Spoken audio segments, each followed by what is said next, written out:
ঢাকা থেকে বরিশালগামী green line পরিবহনের একটি যাত্রীবাহী বাসে বৃহস্পতিবার সকাল 10:15টায় হঠাৎ আগুন ধরে যায়। এতে বাসটি সম্পূর্ণ পুড়ে যায়।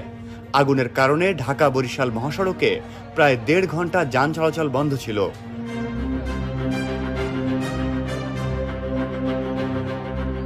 গৌরনদী হাইওয়ে থানার ভারপ্রাপ্ত কর্মকর্তা মোহাম্মদ আমিনুর রহমান জানান, বাসটিতে হঠাৎ আগুন লাগলে যাত্রীরা দ্রুত নেমে পড়েন।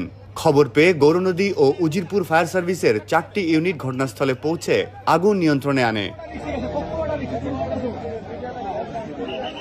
এ সময় বাসের যাত্রীদের মধ্যে কোনো হতাহতের ঘটনা ঘটেনি। প্রাথমিকভাবে ধারণা করা হচ্ছে শর্ট সার্কিট বা ইঞ্জিনের ত্রুটির কারণে আগুন লাগতে পারে।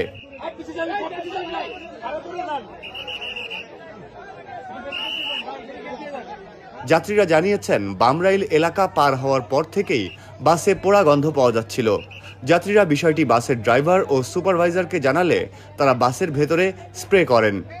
তবে পরে পোড়া গন্ধ তীব্র হলে বাসটি দক্ষিণ বামরাইল এলাকায় থামানো হয়। যাত্রীরা দ্রুত নেমে পড়ার পর মিনিট খানেকের মধ্যে পুরো বাসে আগুন ছড়িয়ে পড়ে।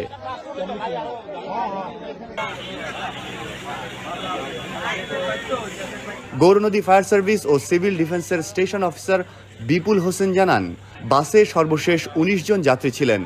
তাদের মধ্যে একজন সামান্য আহত